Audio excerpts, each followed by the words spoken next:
Hello everyone, আসসালামু আলাইকুম। আপনাদের ভাইয়াকে হসপিটাল থেকে বাসায় নিয়ে আসার পর আমার ছেলের অনেক ডিউটি বেড়ে গেছে। সে সমস্ত ওষুধগুলোর নাম লিখে সুন্দর করে আমাকে সেট করে দিচ্ছে যাতে খাওয়াতে ইজি হয়। এত এত মেডিসিন দিয়েছে যে মানে আমি যাতে কোনো ভুল করে না ফেলি সেই জন্য সে সব কিছু সুন্দর করে লিখে একদম বক্সে মানে সেট করে রেখে দিছে যাতে আমি জাস্ট টাইমলি খাওয়াতে পারি। তারপর এই তো প্রেশার কমে যায়, এদিকে সুগার কমে যায়। দেখা যাচ্ছে যে সারাদিনই মানে ওর এই ডিউটি চলতে থাকে। দেখা যাচ্ছে 2 ঘন্টা 1 ঘন্টা পর পর প্রেশার দেখতেছে, তারপর সুগার মাপতেছে। আর শরীর এত দুর্বল যে এখন মানে অনেক কেয়ার করে রাখতে হবে। ডক্টর বলে দিছে যে একদম বাচ্চাদের মতো টেক কেয়ার করতে হবে। ও রাইট হ্যান্ডটা একটু বেশি উইক হয়ে গেছে, সেখানে সে একা খেতে পারে না, খাওয়া দিতে হচ্ছে। তারপর বেশিরভাগ শুয়ে থাকতে পছন্দ করে, এই যে সোফাতে এনে বসালাম যে শুয়ে থাকে। খাওয়াটা শেষ হবে সঙ্গে সঙ্গে শুয়ে যেতে চাবে। তার সঙ্গে তো থেরাপি দিতে হবে। ও রাইট সাইডে এফেক্ট হয়েছে, স্ট্রোকের পর রাইট সাইড মানে অনেকটা দুর্বল হয়ে গেছে। তারপর এই যে ধরে নিয়ে একটু যদি দাঁড় করিয়ে দেয়, জানলা দিয়ে দেখে। যে মানুষটা সর্বক্ষণ এতটাই ব্যস্ত থাকতো সে এখন দেখা যায় 4 দেয়ালের মাঝেই একেবারে এক এক কর্নারে বসে থাকে। তারপর একটু ব্যালকনিতে যায়, তারপরে জানলা দিয়ে দেখে, থেরাপি আসে, থেরাপি দিতে থাকে। সেখানেও বিরক্ত হয়ে যায়, শুয়ে যেতে চায়। মানে আমরা অনেক কষ্ট করে থেরাপি দিচ্ছি, থেরাপি দিতেই চায় না। থেরাপির ভাইটা যখন আসে দেখলে মুখটা কালো করে ফেলে। সেই সঙ্গে আমি থাকি, বলতে থাকি যে মন দিয়ে করো, করলে ভালো হয়ে যাবা। তারপর আমার ছেলেও পাশে থাকে। মানে আমাদের সারাক্ষণ টেনশন কাজ করে, দেখা যায় সারা রাত আমরা দুজনে জেগে থাকি। মানে সব কিছু আমার ছেলের আর আমার উপর দিয়ে যাচ্ছে। তার সঙ্গে আমার ছোটো বোনের কথা আর কি বলবো। আর তার পাশাপাশি আমার ছোটো বোনের হাজব্যান্ড, ও অনেক কষ্ট করতেছে। ওর প্রতিদিনই তো ডিউটি থাকে, শুক্রবার হলে চলে আসে, আসলে ও সব কিছু করে, মুসা সব মানে মানে সমস্ত কাজ। মানে ও বলবে আপা আজকে আপনার রেস্ট, খাওয়াবে, ও গোসল করায় দিবে, তার পাশে পাশে থাকবে, উঠাবে, বসাবে, মানে সব কিছুতে ও অনেক হেল্প করতেছে। তো ডক্টর বলছে প্রতিদিনই থেরাপি দিতে হবে। সেই ক্ষেত্রে আমরা একবেলা দিচ্ছি, দুবেলা দিলে ওর জন্য ভালো হতো। তবে ও অনেক দুর্বল আর অনেক টায়ার্ড ফিল করে আর করতে চায় না। সেখানে জোর করে করানো হচ্ছে, দুবেলা তো দেওয়া পসিবলই না। আমরা রেগুলার একবেলা করে দিয়ে যাচ্ছি। তো সামনে আমার ছেলে বা আমার থাকতেই হবে, নয়তো মানে কোনো কথাই শুনতে চায় না। তো থেরাপির ভাই মানে অনেক ধৈর্যশীল, অনেক বুঝিয়ে শুনিয়ে মানে অনেক টাইম নিয়ে করায়। আর সঙ্গে সঙ্গে যে রাতও দেখা যায়, বাবা এরকম করো, ওরকম করো, এভাবে তোমাকে করতে হবে, যে আমি করতেছি দেখো। তা আসলে ও তো ব্রেন স্ট্রোক হয়েছে, বডির সাথে সাথে ওর ব্রেনও এফেক্ট হয়েছে। একসময় কথা বলে খুব সুন্দর করে শুনে, আরবার শুনতে চায় না। এই থেরাপি ভাইয়ের কাছে দিতে চায় না বলে আমার ছেলেও মাঝে মাঝে ও এসে ওই থেরাপি দিতে থাকে। কারণ এখন মুভমেন্ট করতে হবে, নয়তো সমস্ত বডি শক্ত হয়ে যাবে। এটাই আমাদের চিন্তা ভাবনা যে আমরা কিভাবে সুস্থ করব। আমার ছেলে না আসলে যে আমার কি হতো, মানে আমি আসলে আপনাদেরকে ভাষায় বোঝাতে পারবো না। আল্লাহর কাছে আমি সবসময় বলবো আমার মতো ভুক্তভোগী যেন কোনো ভাই বোনরা না হয়। যে পরিস্থিতিতে পড়ে সে একমাত্র বুঝতে পারে। মানে এত সুস্থ সুন্দর মানুষটা মানে একদিনের মধ্যে এতটা চেঞ্জ হয়ে গেছে। আমরা সৌদি আরবে এত সুন্দর ঘোরাফেরা করে আসছি, আসার পর দিনই সে অসুস্থ হয়ে পড়ছে। আমার জীবনটা একেবারেই একটা পেজের মতো উল্টে গেল। মানে হঠাৎ করে যে একটা বাতাস আসলো, পেজটা যেমন উল্টে যায়, পাতাটা যেমন উল্টে যায়, আমার লাইফটা কিন্তু এরকম হয়ে গেছে। মানে সেটা একমাত্র আমি বুঝতে পারতেছি। তো আমার জন্য বেশি কষ্ট হচ্ছে, আমি লাইফে কোনো কিছু করি না, আমাকে কোনো পেন দেয় না, সমস্ত কিছু সে করতো, সব দায়িত্ব ও নিয়ে নিত। আমাকে আমার বাচ্চাদেরকে কিভাবে শান্তিতে রাখবে এই চিন্তাটা তার মাঝে থাকতো, যেটা আমি মানে অনেক সময় বলতো, আমাকে বলো, আমার সঙ্গে শেয়ার করো। আমার বাচ্চা যখন বড় হয়েছে তখনও আমার বাচ্চারা বলতো, ও বলতো যে আমার প্রবলেম আমি সলভ করতেছি, তোমাদেরকে টেনশন দিতে চাই না, সব প্রবলেম আমি সলভ করব। এই যে দেখেন খাচ্ছে, খেতে পারতেছে না, তো এইভাবে প্র্যাকটিস করাতে হবে। আমি বেশিরভাগ সময় খাইয়ে দিই, মাঝে মাঝে ওকেও মানে ট্রাই করতে বলি। তা আসলে এতটা উইক হয়ে গেছে রাইট হ্যান্ড, সেখানে কিন্তু সে মানে চেষ্টা করতেছে, খেতে পারতেছে না। তো আমি দিই, না দিলে তো দেখা যাবে ওর আর ভালোর সম্ভাবনাই থাকবে না। এটাই হলো থেরাপি, আপনাকে মুভমেন্টের মধ্যে রাখতে হবে, সর্বক্ষণ তার সঙ্গে আমার থাকতে হচ্ছে। তো একসময় এত সুখে ছিলাম, কোনো টেনশন করি নাই, সব কিছু ও প্রবলেমগুলো সলভ করে ফেলতো। এখন এত দায়িত্ব চলে আসছে যে আমি কোনো কুল কিনারা পাচ্ছি না। এই যে আজকে ডক্টরের কাছে নিয়ে আসছি, ফলো আপে থাকতে হচ্ছে।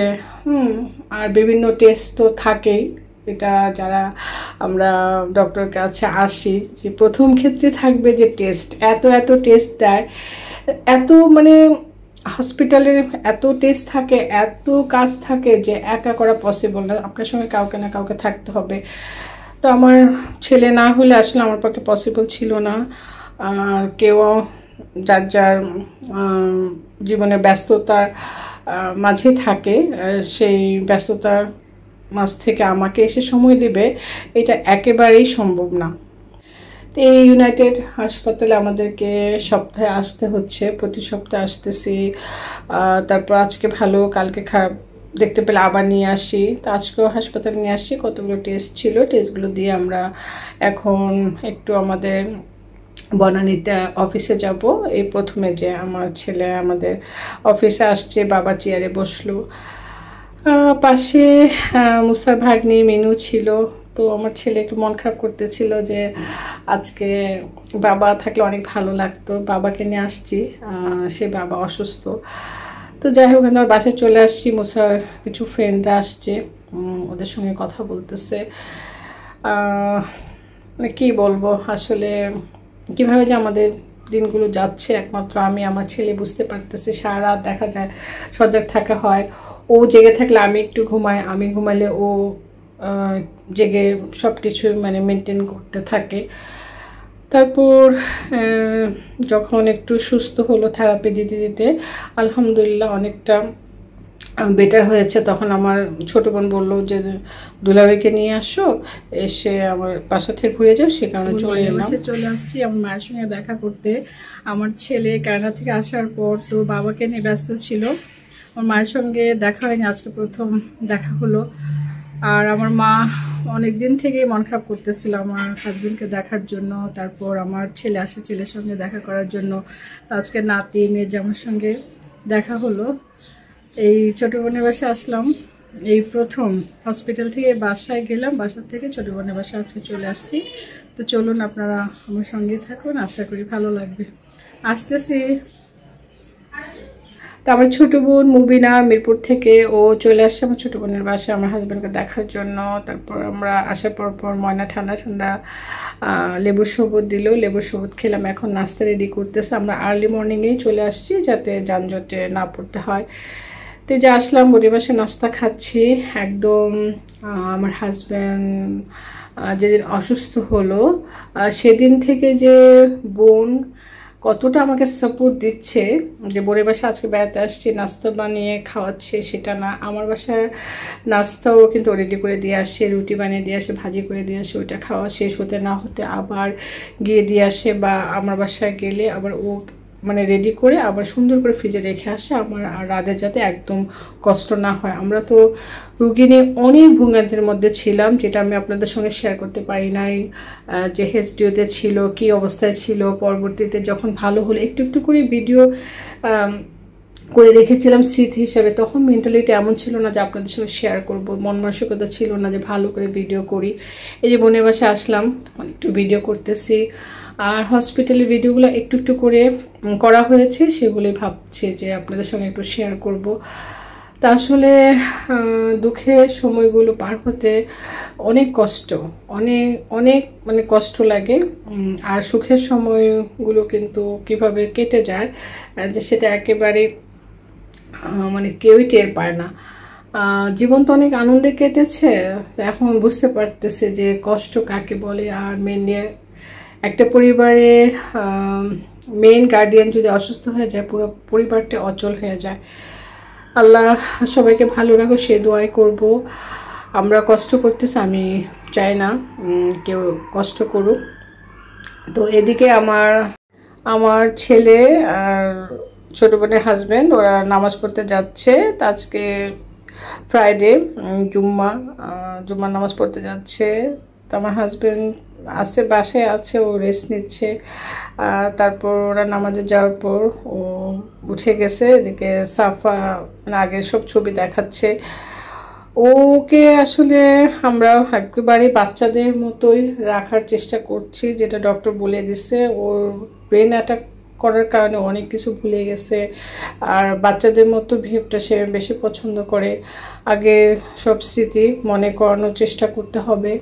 তো সেটা বলে দেওয়ার পর থেকে আমরা সবাই মিলে ট্রাই করতেছি। আমার এই বোনের মেয়েটা সাফা, সে তো মানে সারাক্ষণই মানে খালুর পাশেই থাকবে, বিভিন্ন রকম প্রশ্ন করবে। ও মানে সুন্দর করে মানে ও তো একটা বাচ্চা, ওর যে ছোট মানুষের যে কণ্ঠটা সেটাই কিন্তু আমার হাজব্যান্ড বেশি পছন্দ করে। তা আমরা যতই বাচ্চাদের মতো কথা বলার চেষ্টা করি না কেন, সেটা কিন্তু আর বাচ্চাদের মতো হয় না। তো এইভাবে আমাদের সবার চেষ্টা চলতেছে। আর মানিক আর রাত চলে আসছে নামাজ পড়ে। তো ময়না দুপুরে খাবার আয়োজন করেছে, তো এখন সবাই মিলে আমরা খাওয়া দাওয়া করব। তা আসলে এই ছোটো বোন না থাকলে আমার অনেক কষ্ট হতো। আর আমার ছেলে যদি কানাডা থেকে না আসতো, তাহলে আমি যে কী করতাম আমি ভেবেই পাই না। মাঝে মাঝে ভাবি যে কি হতো, আমি কিভাবে সব কিছু ম্যানেজ করতাম। মানে আল্লাহর অশেষ রহমত যে আমার ছেলে আসছে, আমার পাশে আছে। আর আমার ছোট বোনের হাজব্যান্ডের মানে অবদান অনেক বড়। মানে ওরা এতটা আমাকে সাপোর্ট দিচ্ছে, সেটা আসলে আমার মনে হয় না সবার ভাই বোনরা দেয়। আমারও তো আরও ভাই বোন আছে, ওরা সময় সুযোগ পাচ্ছে না, খবর নিচ্ছে, মাঝে মাঝে এসে দেখে যাচ্ছে। আমার বড় আপা আসে, খবর নেয়, আমাকে হেল্প করে। তবে ওর মতো পারে না, সবার সময় সুযোগ হয় না। আবার অনেকে কিন্তু পেরেও এরকমভাবে সময় মানে দেয় না বা পারে না। অনেক সময় দিতে পারলেও কিন্তু মন থেকে আসতে হবে। মানে সবাই কিন্তু মানে কি বলবো, ভাই বোন কিন্তু সব ভাই বোন সেম হয় না। যেটা ময়না অনেক ব্যস্ততার মাঝেও ও চেষ্টা করবে যে আমাকে কীভাবে হেল্প করবে। এই তো দুপুরে খাবার খাচ্ছি। তো আজকে আমার হাজব্যান্ডকে খাবার দিয়ে বলতেছি যে তুমি খাও, ট্রাই করো, তুমি খেয়ে খেয়ে চেষ্টা করো। কারণ হার্ট মুভমেন্টের উপরে রাখতে হবে। যখন পারে না তখন আমি সুন্দর করে খাবার খাইয়ে দিই। তবে ওর হাতে খেতে হবে, চেষ্টা করতে থাকতে হবে, নয়তো প্রবলেম হবে। তবে খারাপ লাগে যে আমরা তো সব কিছু রাইট হ্যান্ডে করি, এই হাতটাই বেশি প্রবলেম হয়ে গেছে। ও রাইট সাইডে পুরাটা পার্টি মানে ও উইক হয়ে গেছে। সেখানে থেরাপি দিয়ে দিতে মাশাআল্লাহ এত সেফ রিকভার হয়েছে যে চলাফেরা করতে পারতেছে। আল্লাহর কাছে অনেক অনেক শুকরিয়া। তবে হাতটা ওইভাবে ভালো হয় নাই, এখনও অনেকটা দুর্বল আছে। মানে এইভাবে টাচ করে কিন্তু ওইরকম জোর পায় না, যে মানে যেমন আমরা ভাতের লোক মানে মাখানোর পর যে হাতে চাপ দিয়ে উঠাই ফেলবো, মানে সেইখানে তার পুরোটা এনার্জি আসে না। তারপরে চেষ্টা করতেছি ওকে নিজ হাতে মানে খাবার খাওয়ানোর চেষ্টা আমাদের সবার মানে মাঝে আছে যে ও ট্রাই করুক। হ্যাঁ, ও ট্রাই করুক, যখন পারবে না তারপর আমরা ফুলফিলভাবেই খাওয়ানোর চেষ্টা করি, খাওয়াই দিই।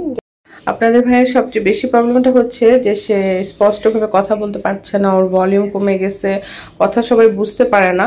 তো স্পিচ থেরাপি চলছে। প্রথমে তো একেবারেই বোঝা যেত না, এখন আমি সবসময় পাশে থাকি, খুব মনোযোগ সহকারে কথা শোনার চেষ্টা করি। সেক্ষেত্রে আমি বুঝতে পারি যে সে কি বলতেছে, কি চাচ্ছে, সেভাবেই আমি ওর পাশে থেকে থেকে ওকে সাপোর্ট দিচ্ছি। এখন মেন্টাল সাপোর্টটাই সবচেয়ে বড় সাপোর্ট। তবে ব্রেনের ব্যাপার তো, ব্রেন তো অনেক সেন্সিটিভ, সেটা অনেক সময় লাগবে।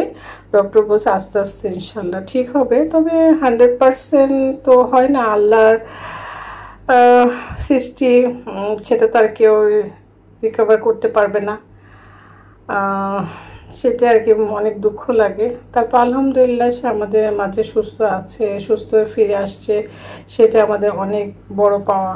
আমার ছোট ছেলে আসছে, ও দেখছে, সেবা করতেছে, ওর এক ধরনের কষ্ট। পাশাপাশি আমার বড় ছেলে মেয়েটা দূরে আছে কানাডাতে, ওরা আসতে পারে নাই, মানে দূর থেকে ওরা অনেক মন খারাপ করে, ভিডিও কলে কথা বলে দেখে, তারপর বলে যে মা আমরা আসতে পারতেছি না, এখন বাবার পাশে থাকলে ভালো লাগতো, অনেক মিস করতেছে, আর সবসময় মন খারাপ করে। আর ওদের সঙ্গে কথা বলে আমার হাজব্যান্ডও মন খারাপ করে। আর এই ছেলে না আসলে ও মানে আরও অসুস্থ হয়ে যেত, যেটা বুঝতেছে যে মেন্টাল সাপোর্ট দরকার, তো সেক্ষেত্রে তো বাচ্চারা পাশে নাই। আর বাচ্চারা পাশে না থাকলে তো আপনারা বোঝেনি, মন মানসিকতা এমনিতেই খারাপ থাকে। আর ও তো ব্যস্ততার মাঝে দিন কাটাতো, সেখানে সে একদম ঘরবন্দি হয়ে গেছে, সেটাই তার কাছে বেশি খারাপ লাগতেছে, সেটা সে মেনে নিতে পারতেছে না। তো এক সময় খুব সুন্দর করে কথা রেসপন্স করে, আরেক সময় দেখি যে একটু এলোমেলো ভাবে কথার অ্যান্সার দেয়, মনে করতে পারে না। তো সেই দিকগুলো দেখে আমাদের কাছে অনেক খারাপ লাগে। তারপর আমরা চেষ্টা করতেছি আল্লাহর উপর ভরসা করে, খাবার দাবারের পর যে ও রেস্ট নিচ্ছে। তারপর আমি ভাবলাম যে একটু ব্যালকনিতে যাই, আর এদিকে দেখি আমার ছোটো বোনের হাজব্যান্ড মানিক, আমার ছেলে দুজনে গল্প করতেছে, ওরা এক রুমে শুয়ে আছে। তারপর আমার ভাইয়ের বউ আসছে, ওরা আবার কাছাকাছি থাকে, আমি আসি শুনে চলে আসছে। আমার ভাইয়ের ছোট ছেলে সিহাম, তো খাবার খাচ্ছে। আসলে কি বলবো, জীবন অনেক কঠিন, বাস্তব জীবনটাকে পার করা যে কতটা কষ্টের সেটা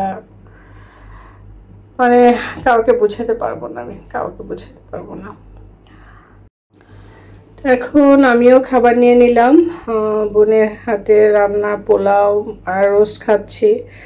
তা আসলে আমাদেরও মেন্টালিটি এত খারাপভাবে যাচ্ছে, আমার ছেলের যে সুন্দরভাবে আমরা দুজন যে কবে খেয়েছি সুন্দরভাবে বসে, ওটা বলতে পারবো না।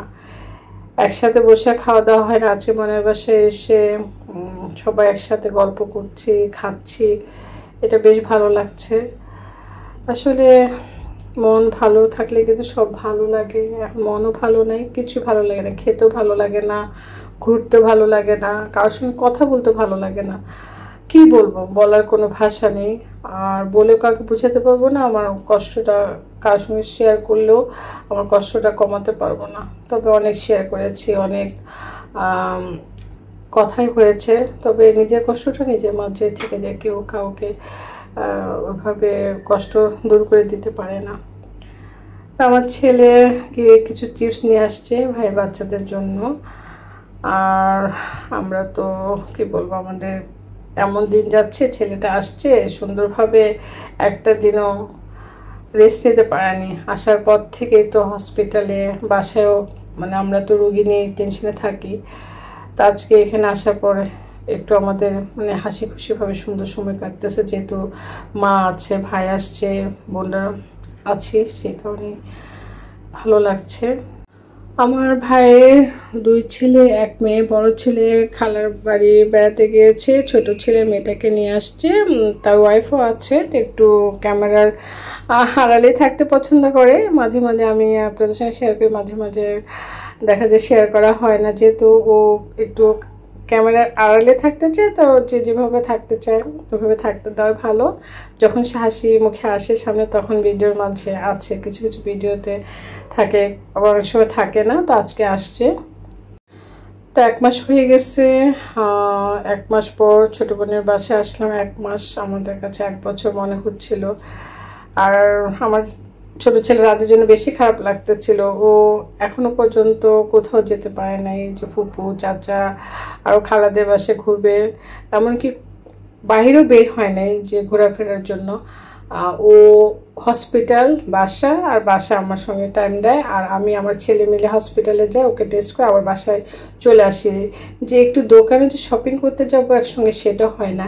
ও খালি মেডিসিন কিনতেছে, মেডিসিন সাজাচ্ছে, প্রেশার দেখতেছে, মানে আর অনলাইনে একটু খাবার অর্ডার দিই, মাঝে মাঝে নিয়ে আসে, মানে এত ব্যস্ততা আমাদের সময় যাচ্ছে। তো আজকে অনেক দিন পর একটু ভালো লাগতেছে, মুসা আলহামদুলিল্লাহ একটু ভালো। তবে ওর রাইট সাইডটা এখন অনেকটা দুর্বল আছে, সেটা ডক্টর বলছে যে থেরাপি দিতে ভালো হয়ে যাবে। দুপুরে খাওয়া দাওয়ার পর সবাই একটু রেস্ট নিল, তারপর ঘুম থেকে উঠে আবার এখন বসে গল্প করছি। সবাই এখন আমরা নাস্তা খাবো। তা আসলে সবাই একসঙ্গে হলে অনেক ভালো লাগে, একটা মেন্টাল সাপোর্টটাই বড় কথা, যে সাপোর্ট না থাকলে কিন্তু আসলে মনটা অনেক খারাপ লাগে। যেটা আমি আমার ছোট বোন, তারপর আমার ছেলে আসাতে আমি পেয়েছি, সেই ক্ষেত্রে আমি টিকে আছি মনে হয়। কারণ আমার লাইফে মানে এত বড় কঠিন পরীক্ষার মোকাবেলা আমি আগে কখনো করি নাই। মানে এবার দেখা যাচ্ছে যে ও অসুস্থ হওয়ার পর মানে আমার লাইফটা একেবারেই মনে হয় যে চেঞ্জ হয়ে গেল, সেটা একমাত্র আমি বুঝতে পারতেছি। তো সেই কারণে আমার সারাক্ষণই খারাপ লাগতে থাকে, আর আমার ছেলে থাকাতে অনেক কিছু আমি শেয়ার করতে পারতেছি, আর টেনশনটা একটু কম হচ্ছে। তারপর আবার দেখা যায় বিভিন্ন চিন্তা চলে আসতেছে, তখন আবার পালপিটেশন হতে থাকে। সেইভাবেই আমাদের দিন কাটছিল। তারপরে এই যে ময়না যে মজা মজা নাস্তা নিয়ে আসছে, আমরা সবাই মিলে একসঙ্গে খাবো, তারপর বাসায় চলে যাব, থাকবো না।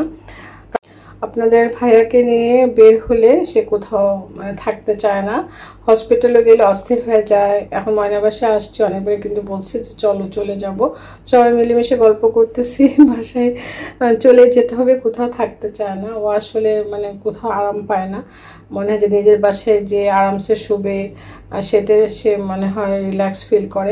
1 মাস পর আজকে সবাই মিলে একটু আনন্দ করছি, ভালো লাগছে। সবাই একসঙ্গে হলে কিন্তু বেশ ভালো লাগে, তাই না? আর আমার বড় আপাও কিন্তু আছে, আমি বলতে ভুলে গেছি, একদমই খেয়াল ছিল না আপার কথা।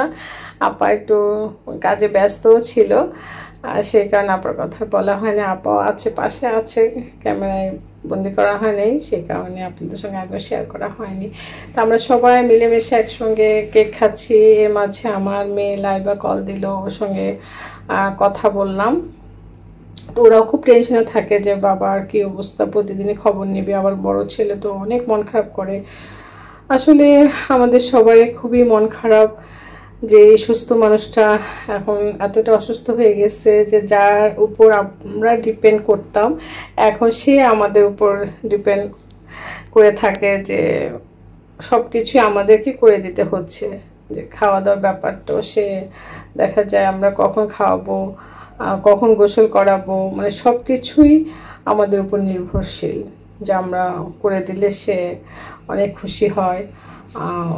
মানে ও তো পুরোপুরি বলতে পারে না, সেই কারণে আমাদেরও অনেক খেয়াল রাখতে হয়, টাইম টু টাইম মেডিসিন খাওয়ানো, এই টেস্ট করে দেখতে হয় সব কিছু, সুগার কমে গেল না বেড়ে গেল, প্রেশার কমে গেল না বেড়ে গেল, মানে এইভাবে আমাদের দিন কাটতেছে।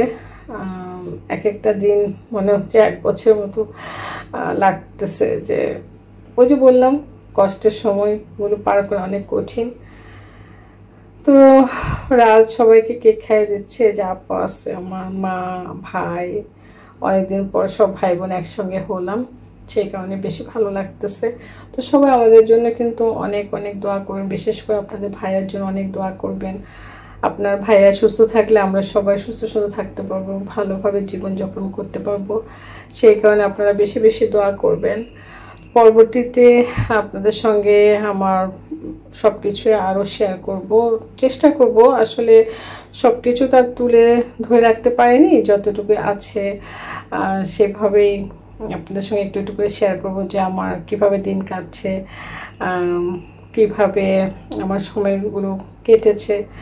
সেটা শেয়ার না করলে তো বুঝতে পারবেন না যে একটা মানুষের লাইফ যখন চেঞ্জ হয়ে যায় তখন কতটা কষ্টে জীবন কাটে, সেটা কেউ বলে বোঝাতে পারবে না। আর সেটা ভিডিওর মাধ্যমে দেখানো সম্ভব না, কারণ কিছু কিছু মুহূর্ত থাকে সেগুলো ভিডিও করে রাখাও হয় না, আর সেটা আপনাদের সঙ্গে শেয়ার করা সম্ভব হবে না। এই তো আজকের মতো বিদায় নিচ্ছি। ইনশাল্লাহ আবারও দেখা হবে, কথা হবে নেক্সট ব্লগে। আজকে এই পর্যন্তই। সবাই অনেক অনেক ভালো থাকেন। আল্লাহ হাফেজ।